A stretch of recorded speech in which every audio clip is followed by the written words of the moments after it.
مبسملا ومحمدلا ومصليا ومسلما اما بعد سامعین و ناظرین السلام علیکم ورحمۃ اللہ۔ مختصر بیان کا موضوع ہے غلاموں کا فتوی جہاد، حقیقت اور شریعت کے آئینے میں۔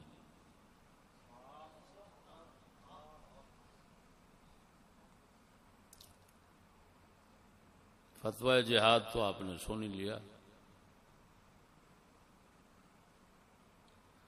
کہ اسرائیل کے خلاف فلسطین کی حمایت میں جہاد فرض ہے، یہ فتویٰ آپ نے سن لی۔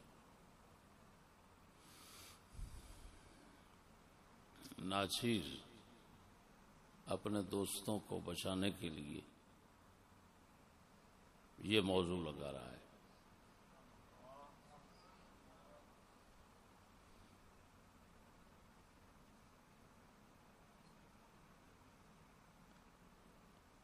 اس فتوے کی حقیقت بھی دیکھیں گے اور اس فتوے کا شرعی حکم بھی دیکھیں گے۔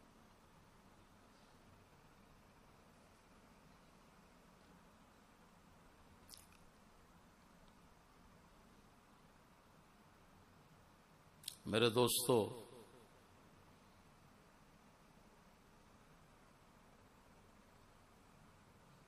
اس کی وضاحت میں جانے سے پہلے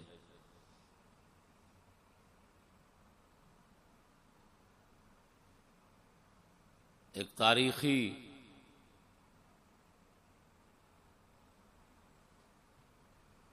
باب کی طرف جناب کی توجہ کراتا ہوں کہ سیدنا امام اہل سنہ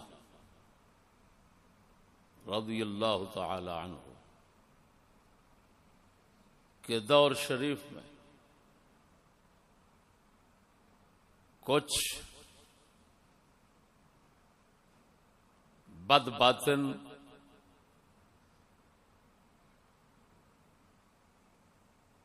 غلاموں نے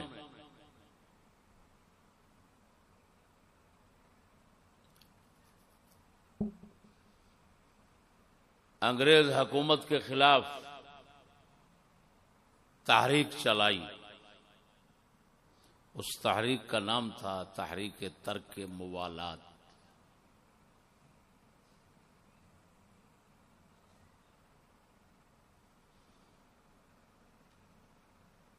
اس تحریک میں زور دیا گیا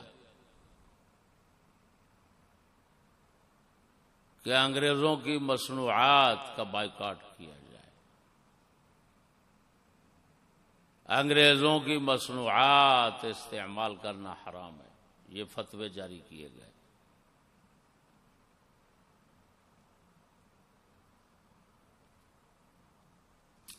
انگریزوں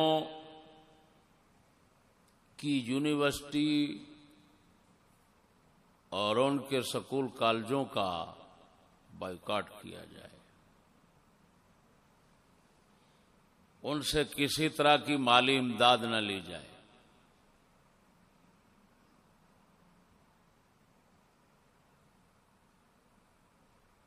یہ تحریک ترک موالات کا منشور بنایا گیا تھا۔ امام اہل سنہ رضی اللہ تعالی عنہ سے استفتاءات کیے گئے، سوال پوچھے گئے۔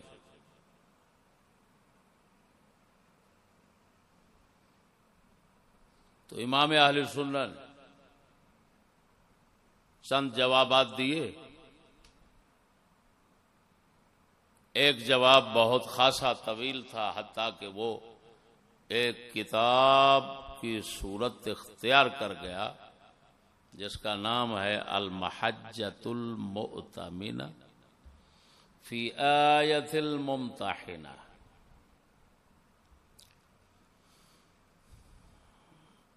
یہ آپ کی کتاب شریف فتاوی رضویہ شریف جو نظامیہ کا چھپا ہوا ہے، رضا فاؤنڈیشن والوں کا، تو اس کے 419 صفحے سے جلد نمبر 14 ہے غالباً، شروع ہو رہا ہے. اس میں امام اہل سنت نے اپنی عادت شریف کے مطابق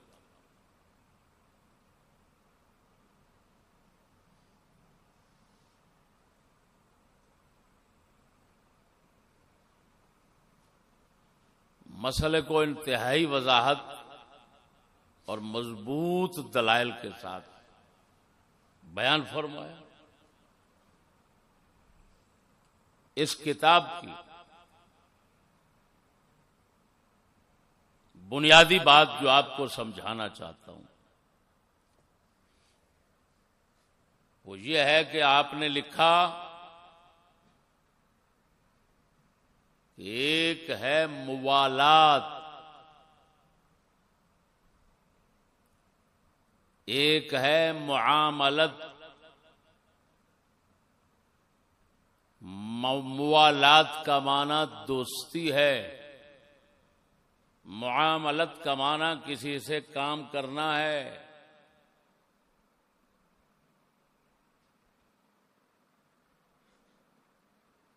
تو آپ نے فرمایا موالات اور معاملت میں زمین و آسمان کا فرق ہے. موالات کفار کے ساتھ نہ حقیقی جائز ہے نہ صوری جائز ہے. یہ اعلی حضرت کا خلاصہ بیان کر رہا ہوں. موالات دوستی کافروں کے ساتھ نہ حقیقی جائز ہے کہ دل کے ساتھ ہو، دل میں دوست بنا لو، نہ صوری اور ظاہری جائز ہے کہ اپنے کسی دنیاوی مقصد کے لیے، اپنے دنیا کا کوئی کام نکالنے کے لیے آپ نے ظاہری طور پر ان کے ساتھ ان کے فائدے کا کوئی رویہ اور عمل کیا. سیدنا حاطب بن ابی بلتعہ کی طرح رضی اللہ تعالی عنہ. تو یہ موالات صوری اور ظاہری ہے. تو امام نے فرمایا موالات جو ہے وہ تو کسی طرح بھی کافروں سے جائز نہیں ہوتا.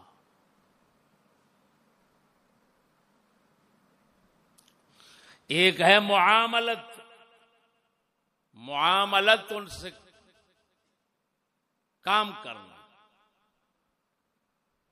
اس کی اعلی حضرت نے خوب وضاحت فرمائی ہے صفحہ نمبر 421 پر.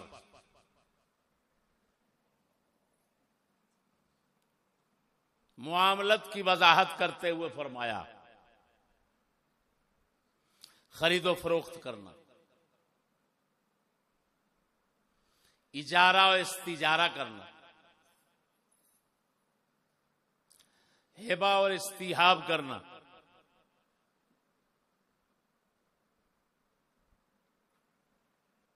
خریدنا کسی مال کا جو مسلمان کے حق میں قیمتی ہو، بیچنا ہر چیز کا جس میں اعانت حرب یا اہانت اسلام نہ ہو، کافر کو نوکر رکھنا جس میں کوئی کام خلاف شرع نہ ہو، اس کی جائز نوکری کرنا جس میں مسلم پر اس کا استعلاء اور اونچا ہونا ظاہر نہ ہو. ایسے ہی امور میں اجرت پر اس سے کام لینا یا اس کا کام کرنا بمصلحت شرعی اسے ہدیہ دینا جس میں کسی رسم کفر کا اعزاز نہ ہو، اس کا ہدیہ قبول کرنا جس سے دین پر اعتراض نہ ہو، حتیٰ کہ کتابیہ سے نکاح کرنا بھی فی نفسہ ہی حلال ہے. وہ صلح کی طرف جھکیں تو مصالحت کرنا، مگر وہ صلح کے حلال کو حرام کرے یا حرام کو حلال، یوں ہی ایک حد تک معاہدہ بموادعت کرنا، مصالحت جس کو بولتے. اور جو جائز عہد کر لیا اس کی وفا فرض ہے. غدر حرام الی غیر ذلک من الاحکام. یہ اعلی حضرت نے معاملت کی وضاحت فرمائی. تو فرماتے ہیں کہ ایک ہے موالات اور ایک ہے مجرد معاملت جس میں موالات نہ ہو.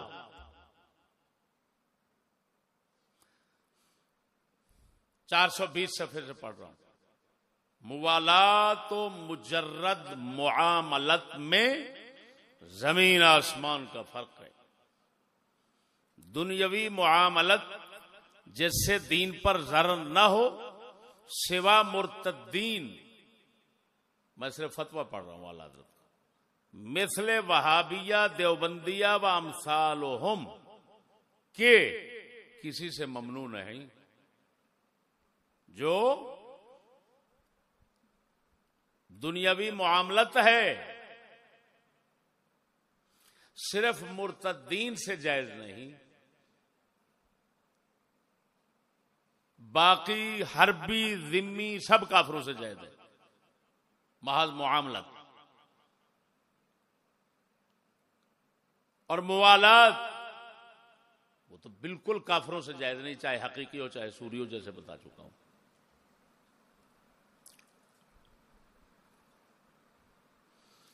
فرماتے ہیں ذمی تو معاملت میں مثل مسلم ہے،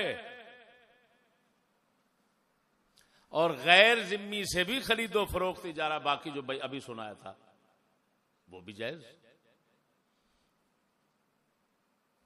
ایک اور مقام پر فرماتے ہیں اسی کتاب میں صفحہ نمبر 433 پر، مجرد معاملت کا حکم. اور معاملت مجردہ سوائے مرتدین ہر کافر سے جائز ہے، چاہے حربی ہو چاہے ذمی ہو. اور معاملت مجردہ سوائے مرتدین ہر کافر سے جائز ہے، جبکہ اس میں نہ کوئی اعانت کفر یا معصیت ہو، نہ اضرار اسلام و شریعت.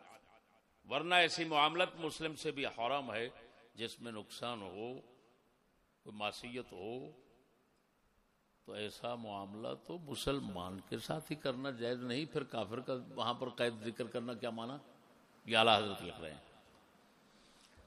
اس سے آپ کو پتا چلا کہ دیوبندی لوگوں نے، وہابیوں نے اعلی حضرت کے دور میں تحریک ترک موالات جو چلائی تھی، تمہارے اہل سنت کے امام اہل سنت نے اپنے علمی، اپنے دینی زور کے ساتھ، اپنے دلائل کے ساتھ، اپنی فقہ کے ساتھ ان لوگوں کی اس تحریک کا شدید رد کیا اور مخالفت کی.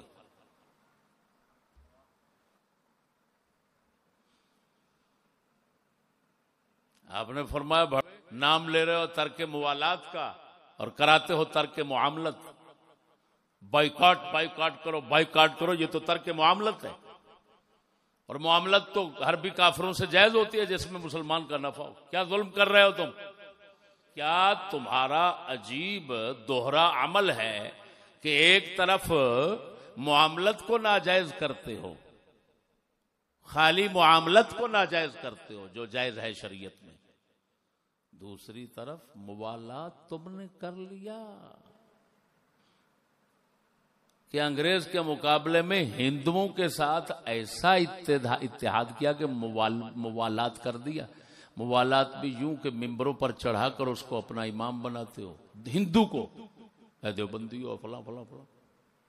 اللہ حضرت فرما رہے اب بات کو سمجھنا، کیسی عجیب بات ہے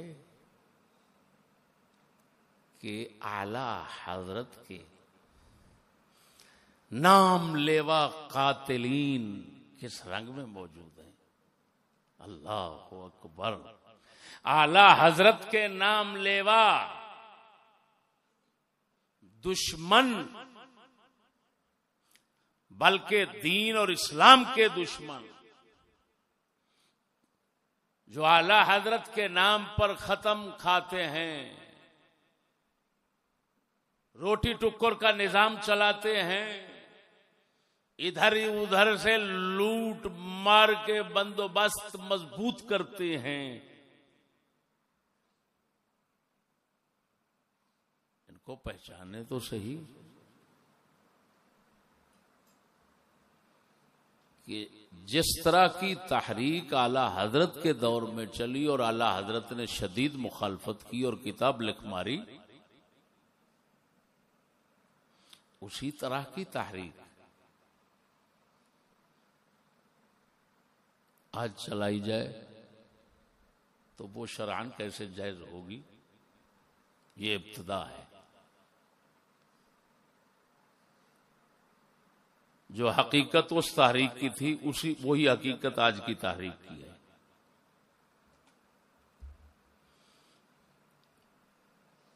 وہ غلاموں کا ٹولہ اٹھا تو نقصان مسلمانوں کا ہوا، بربادی مسلمانوں کو ہوئی، فائدہ الٹا انگریز کو پہنچا. اور آج بھی یہ غلاموں کا ٹولہ فتویٰ جو دے رہا ہے، تباہی مسلمانوں کے مال کی، بربادی مسلمانوں کی جان کی، فائدہ سارا اسی جو عرب کو، اسی اسرائیل کو. اللہ اکبر و کبیرہ. اس ابتدائی وضاحت کے بعد ناچیز اس کی حقیقت بتاتا ہے. اس فتوے کی، اس کو حقیقت کے آئینے میں دیکھتے ہیں کیا چیز ہے. توجہ فرمائیے. غلاموں کا مقصد اپنے آقاؤں کے خلاف ذہن رکھنے والے نوجوانوں سے اپنی سلطنت کا انخلا ہے اور ضرر محض کے ساتھ ان بیچاروں کو جانی اور مالی نقصان پہنچانا ہے. یہ فتوے کی حقیقت ہے. تمہاری نظر سے گزرا انڈیا کے ساتھ ایک عرصہ تک کبھی لشکر طیبہ کی شکل میں، کبھی کسی شکل میں، کبھی کسی شکل میں یہ نام نہاد جہاد کے فتوے ہوتے رہے، جہاد چلتا رہا. اور حقیقت کیا کھلی کہ یہ سارا امریکہ برطانیہ کا کھیل ہے. دو کو لڑاؤ مال کماؤ، دو کو لڑاؤ حکومت کرو. آپس میں غلاموں کو لڑاتے رہو تاکہ آقا کی طرف کسی کا دھیان نہ جائے. آقا جو فرعونیت دنیا میں جما کے بیٹھا ہوا ہے، اس کی فرعونیت کے خلاف ذہن نہ جانے پائے.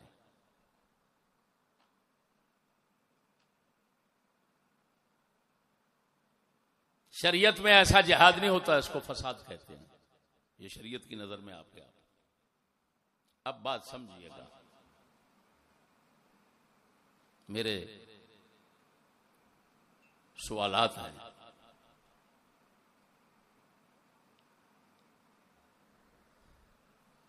مفتیان جہاد سے اگر کوئی ان سوالوں کا جواب دے دے گا تو پھر ہم بھی شریک ہو جائیں گے.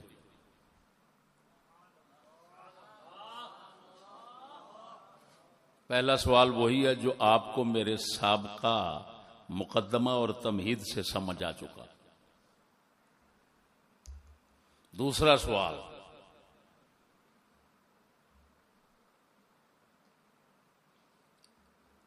بنگال جب ٹوٹا پاکستان سے،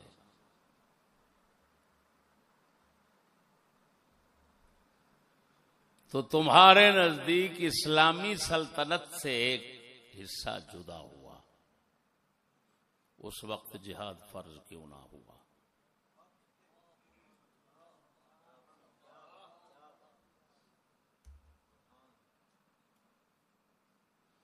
جب کارگل قبضے میں آیا، فوج کی لڑائی سے، بظاہر جماعتوں کی لڑائی سے،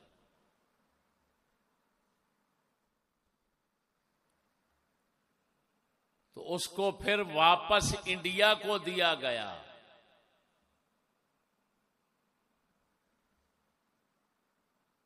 یہ الٹا جہاد تھا، یہ کیسا، یہ کیوں ہوا الٹا جہاد؟ لڑائی کر کے لاکھوں جانیں ہلاک کر کے جب کوئی علاقہ قبضے میں آیا، پھر اوپر سے پھر ہلاکتیں کروا کر اس کو اسی طرح پلیٹ میں رکھ کر واپس کر دینا، کافروں کے ہاتھوں میں دے دینا۔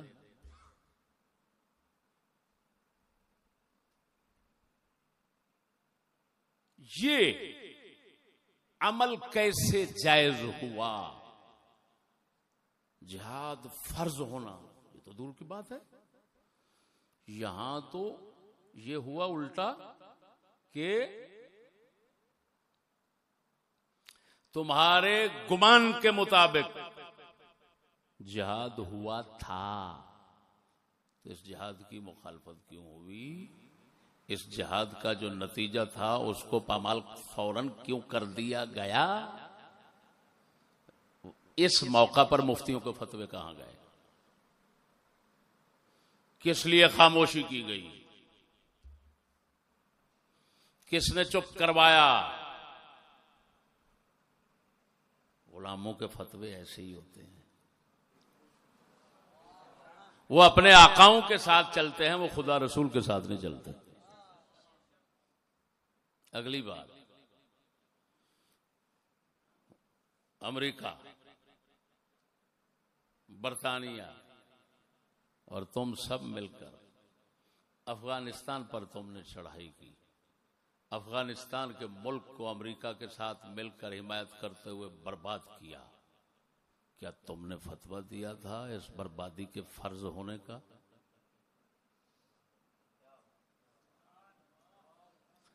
مسلمانوں کی بربادی، غزہ والے مسلمان ہیں تو افغانی کافر ہیں کیا؟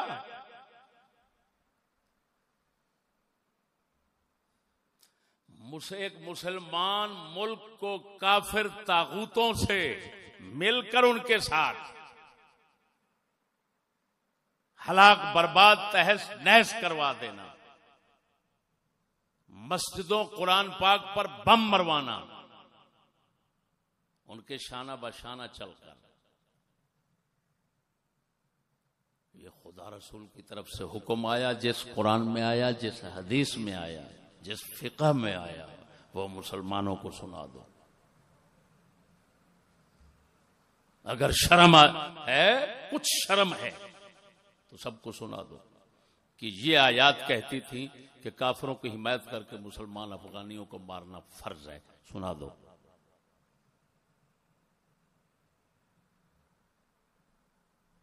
پھر یہ شیطان خان جو کہتا رہا کہ 80,000 لوگ جو تم نے غیر علاقوں کے مارے ضرب عذب کے نام پر، عذب عین با، یہ حضور کی تلوار کا نام تھا۔ حضور کی تلوار نعوذ باللہ چلی مسلمانوں پر، حضور کی تلوار مسلمانوں پر چلی، ضرب عذب نام دیا۔ کس کس کے فتوے تھے ذرا وہ بھی سنا دو۔ 80,000 مسلمان تباہ برباد کر دیا، عزتیں لوٹ لی، سب علاقے کے علاقے فارغ کر دیے۔ غلاموں کے فتوے اس وقت چل رہے تھے کہ یہ فرض ہے۔ امریکہ نے جب یہاں پر اڈے مانگے جہازوں کے، اس وقت فتوے چل رہے تھے غلاموں کے کہ اڈے دینا فرض ہے.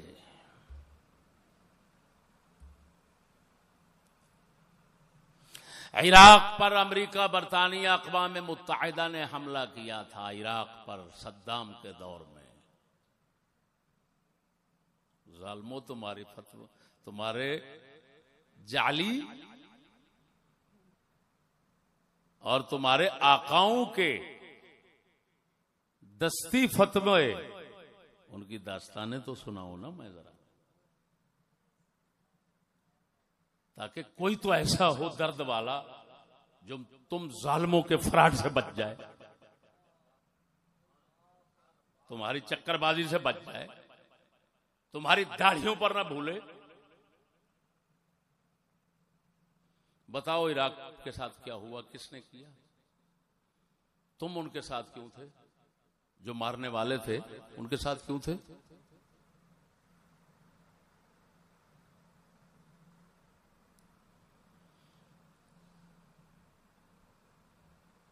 قرآن و حدیث کا فتویٰ اس وقت کیا تھا؟ یہی تھا کہ کافروں کے ساتھ مل کر مسلمانوں کو ہلاک کرو، غوث پاک کے دربار پر بم مارو.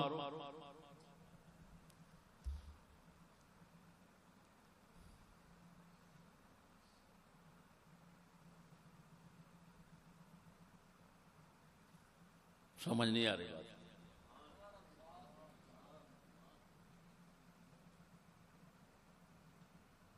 یہ سوالات ہیں بھائی.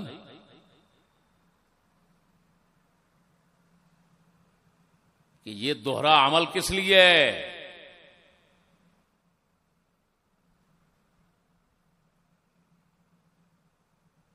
لفظ بولے جا رہے تھے فرض ہو چکا، یہ بالکل ٹھیک، آقاؤں کی طرف سے فرض ہو چکا، ورنہ جہاد تو ہمیشہ فرض ہے.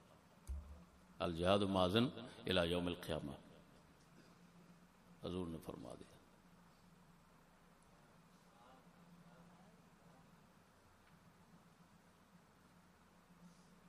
اگلی بات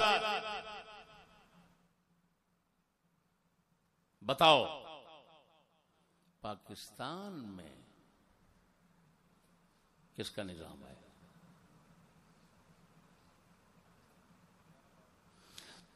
تم خود کہتے ہو، اے غلاموں تم خود کہتے ہو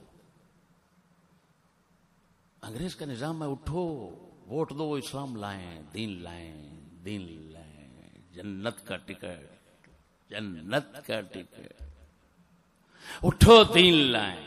وہ تم تو خود کہہ رہے ہو یہاں انگریز کا نظام ہے، دین نہیں ہے. تو جب تیرے گھر میں انگریز کا نظام ہے تو اب یہ بتا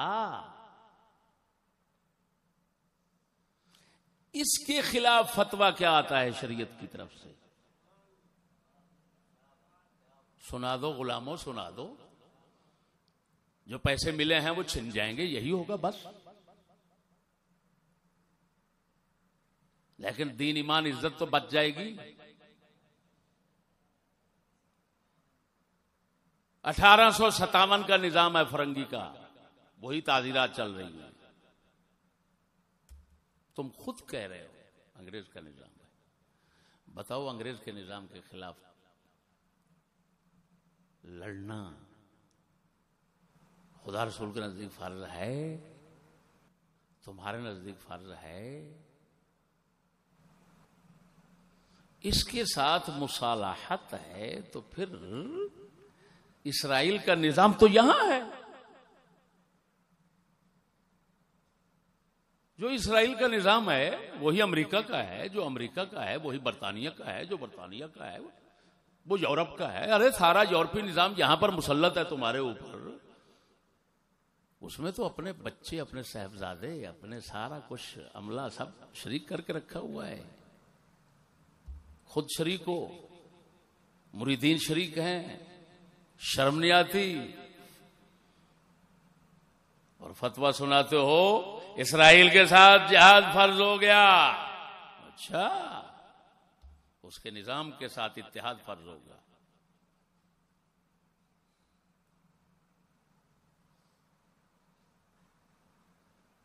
میں تو حیران ہوں بات سمجھ میں کیسی عجیب بات ہے.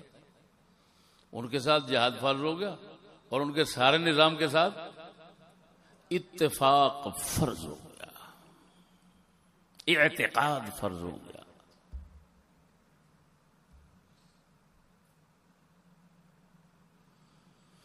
اور پھر کرنا کیا ہے؟ وہی بات, بائیکاٹ. جہاد کیا ہو رہا ہے؟ بائیکاٹ کرو. وہ ظالم وہ تحریک ترک موالات کے لونڈو, تمہیں شرم نہیں آتی؟ تمہارے اعلی حضرت نے تو کہا تحریک ترک موالات حرام ہے, بائیکاٹ یہ موالات کے اندر آتا نہیں. ترک موالات کا معنی ہی نہیں ہے یہ معاملت ہے, معاملت کو ختم کرنا یہ بائیکاٹ ہے.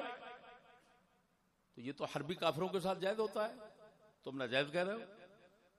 تو اس کا مطلب ہے کہ جو لوگوں کی دکانوں میں مال پڑا ہے اسرائیل کا بنا ہوا, جب تم نے بائیکاٹ کیا ظالموں تو وہ تو سارا برباد ہو گیا.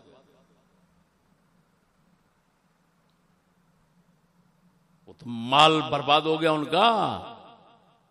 دوسری بات یہ ہے کہ بتاؤ امریکہ نے کہا ہے نا کہ غزہ خالی کرو اسرائیل کے ساتھ مل کر, تو امریکہ کے بائیکاٹ, امریکہ کے سامان کا بائیکاٹ کیوں نہیں کیا؟ برطانیہ کے بائیکاٹ سارا ایک ہے, یورپ سارا ایک ہے, تو سب یورپ کے سامان ان کے سب سامان کا بائیکاٹ کیوں نہیں کیا؟ کرو, اعلان کرو. لیکن تمہیں پتا ہے تمہاری تو گندم کے بیج, تمہارے غلہ اناج کے بیج, تمہاری مکی کے بیج وہ بھی ادھر سے بن کر آتے ہیں. میں پرانی بات کہہ دیتا ہوں, ارے تمہارا تو یہ حال ہے کہ تمہارے گھر میں تمہارے علاقے میں سنڈی بھی امریکن ہے.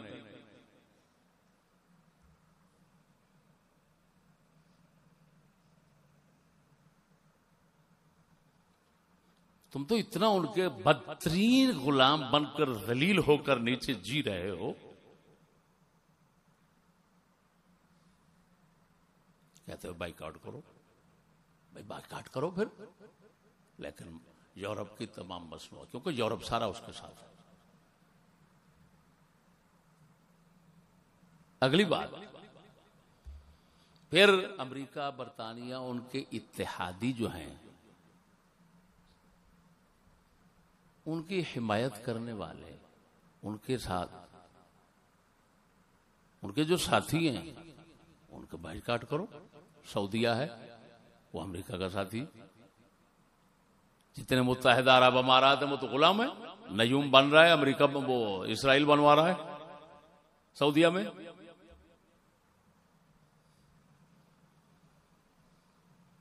وہاں پر تو خدا رسول کا نام بھی نہیں ہوگا, میں خود دیکھ کر آیا ہوں. تو وہاں پر یہ سب اتحادی بیٹھے, پھر ان اتحادیوں کو بائیکاٹ کرو. جب جہاد فرض کہتے ہو الاقرب فالاقرب,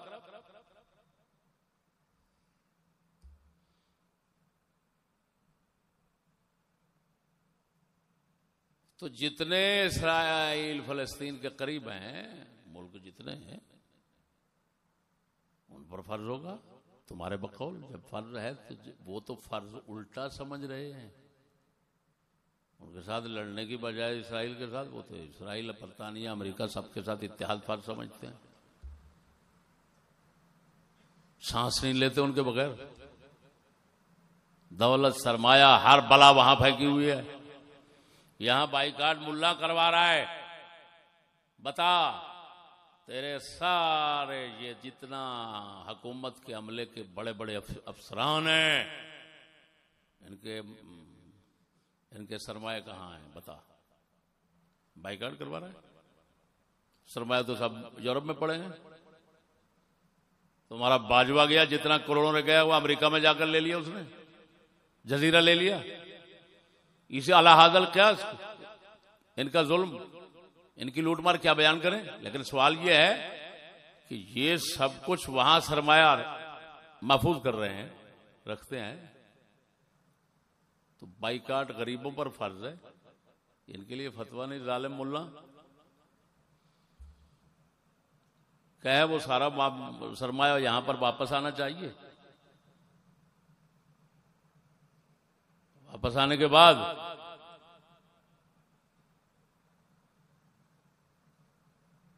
پھر انگریز کا نظام نکالنا چاہیے. اگلی بات بتاؤ، جس جہاد کو فرض قرار دے رہے ہو وہ جہاد عوام پر فرض ہوتا ہے یا حکام پر فرض ہوتا ہے؟ وہ بدتمیز، بتاؤ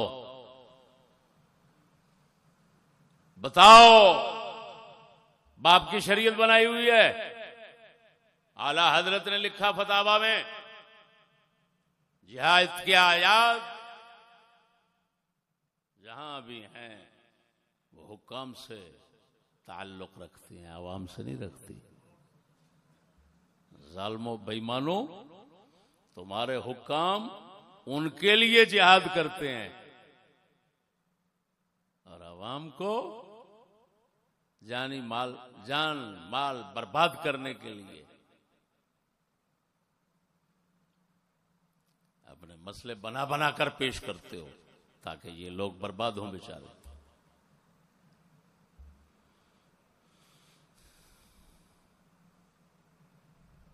سمجھ آ رہی ہے بھائیوں؟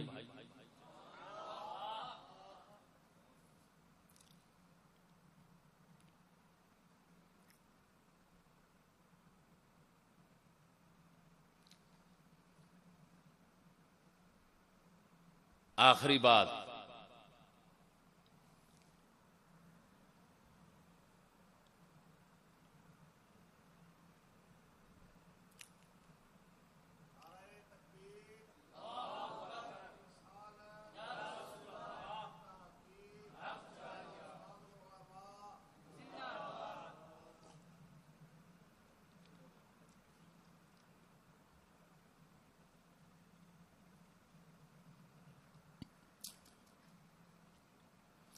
میرے دوستو،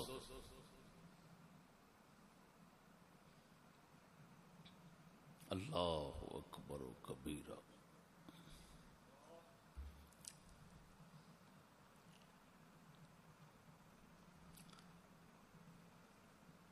آپ کے ساتھ ظلم و ستم اور چکر بازی کی داستانیں بہت عجیب ہیں.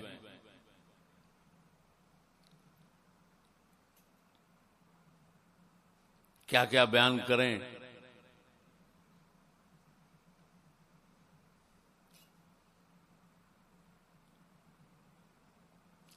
اسرائیل کے ساتھ ہمیشہ کے لیے بائیکاٹ ہے تمہارا، آج سے نہیں، جب سے پاکستان بنا ہے بائیکاٹ ہے اسرائیل سے. تمہارا جو پاسپورٹ ہوتا ہے اس پر لکھا ہوتا ہے اسرائیل کے علاوہ، اسرائیل کے بغیر.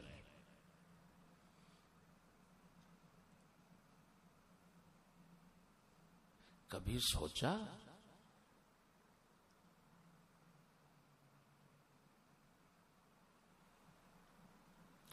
کہ اسرائیل تو یورپ کی ایک شاخ ہے، امریکہ برطانیہ پورے یورپ کے ساتھ پورا اتحاد ہے، اتفاق ہے، لیکن بائیکاٹ کس کے ساتھ ہے؟ کیوں؟ محض بے وقوفوں کو مطمئن رکھنے کے لیے. ارے بھائی، یہ لوگ تو یہود کے بہت مخالف ہیں، دیکھو اسرائیل کا پاسپورٹ بھی نہیں بنتا. لو، ایک ہوتا ہے تنا، ایک ہوتی ہے شاخ. ایمان سے بتانا، یہی غزہ کا مسئلہ اٹھا تو امریکہ آ گیا اس کی حمایت کے لیے، اسرائیل کی حمایت کے لیے کون آیا؟ میں حیران ہوں کہ زیادہ یہود نصارہ کدھر ہیں؟ یہود، چلو یہود کی بات کرتے ہیں، زیادہ یہود کدھر ہیں؟ اسرائیل میں ہیں یا پورے یورپ میں ہیں؟ جہاز زیادہ ہیں اور یک مشت ہیں، ان کے ساتھ اتحاد ہے، اتفاق ہے، اور جہاں کم ہے ان کے ساتھ بائیکاٹ ہے۔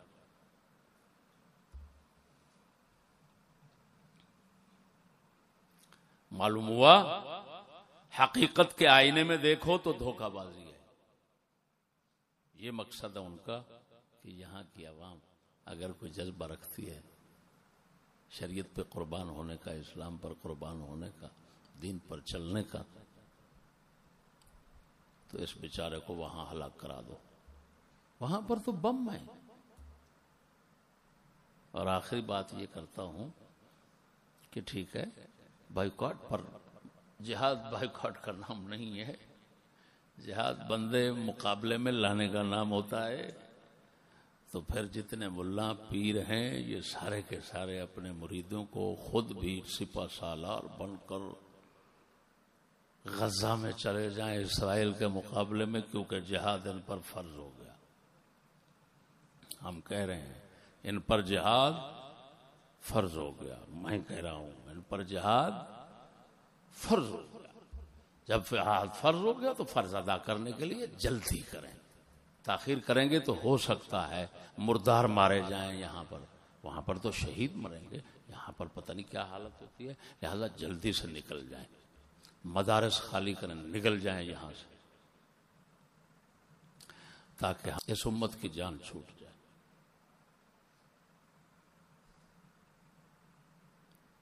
جتنا جلدی سے یہ جنت پہنچ جائے اتنا اچھا ہے۔ اور میرے بھائی آخری بات یہ ہے کہ مولوی جی کن کو سناتے ہو؟ تمہارے تو مجاہدین فوج بیٹھے ہیں، فتویٰ کن کو سنا رہے ہو؟